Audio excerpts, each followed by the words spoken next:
The nation of Jamaica has some of the most breathtaking scenery in the world and is one of the top tourist spots.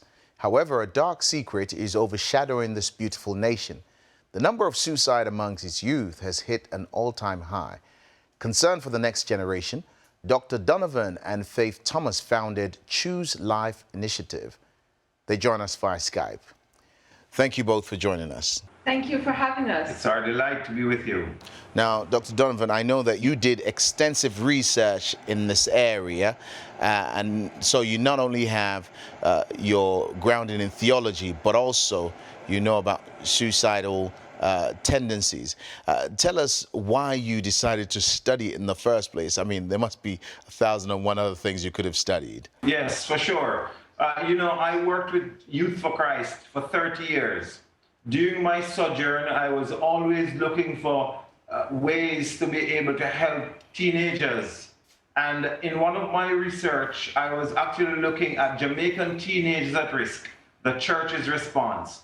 And I was very surprised when 1 in 4 of the Jamaican teenagers indicated that they had seriously thought about taking their own lives. I said, as a youth worker and as a Christian youth worker, we should find answers. So I embarked on the path to finding answers to be able to help teenagers deal with this issue. Now, Ms. Thomas, let me ask you, because generally when people speak of Jamaica, they might suggest the problem is drugs, or the problem is promiscuity, or the problem is whatever else.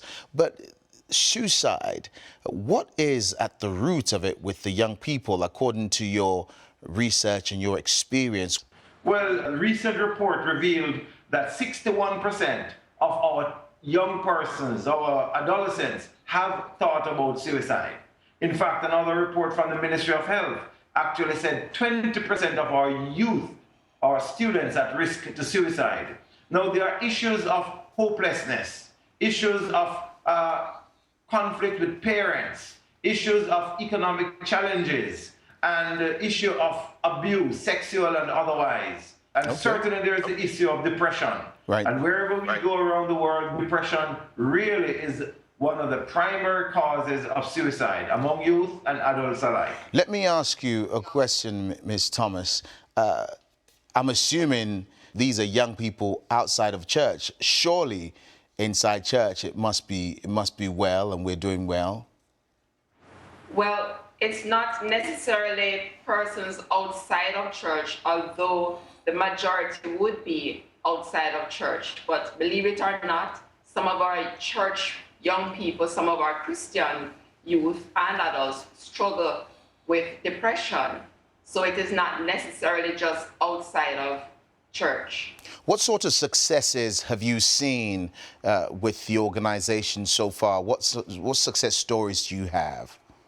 You know, we've been in existence now for the last 7 years, and we are grateful to God that we have not had one person who has ever come to us for counseling and has gone on to take his or her own life.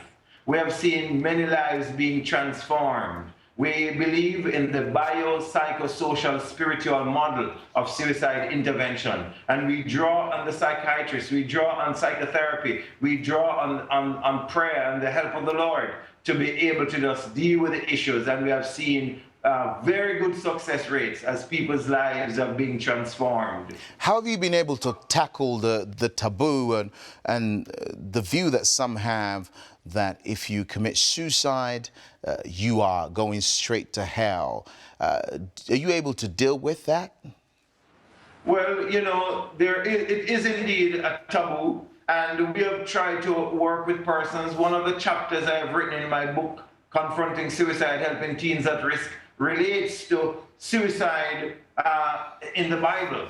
And we look at those and we ask the question, do people who kill themselves go to hell or go to heaven? And we have a discussion on that. So we have been able to look at just what's happening with the different theological worldviews. Dr. Donovan, let me interrupt you there, because you're a man who has qualifications in theology. So the question is, someone who commits suicide, do they go to hell? I don't want to wait to read your book. I want you to answer the question now. If the person has a genuine relationship with Jesus Christ, that does not prevent him from going to heaven if he kills himself. I want to suggest that suicide is not the unforgivable sin. So when Jesus died for the sins of the world, even suicide is a part of that. But let me add here, there are some persons who were living a terrible life and they committed suicide. But in those moments before they went, some of them, and we have experienced this, where the motion of suicide has already set in, but they have asked God to forgive them. But because the motion of dying has already set in, they die. But some of them have already asked the Lord to forgive them. I remember a young lady who called us one day, one early morning, and she said, I have taken a whole dose of pills, but I've changed my mind. I don't want to die again.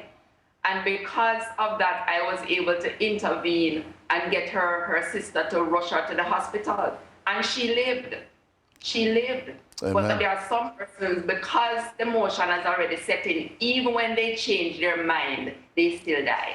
Now, let me ask you, what would you say to someone who's watching now, who's either considering committing suicide or someone that knows someone who's about to commit suicide? What would you say to them? I want to say to you that there is hope. In spite of how dark and how difficult it may seem, there are possibilities. So if you're thinking about suicide, I want to say to you, find somebody that you can talk with. Share in your pain. Share what's going on with you. If you have your weapon right now, we're going to ask you to put it down. I want to say to you that suicide causes more problems, not solutions. I want to say, think about your eternal destiny. If you know someone who is suicidal, reach out and provide help and support. Show care and concern. Be there for the person. It is not a time to be judgmental. It is not a time to condemn. It's not a time to ask too many questions. It's a time to be there. Do not let the person out of your sight. Your help could be that which the person needs in order to choose life. Dr. Donovan, Ms. Thomas, thank you so much for joining us on Turning Point. Thank you very much for having us.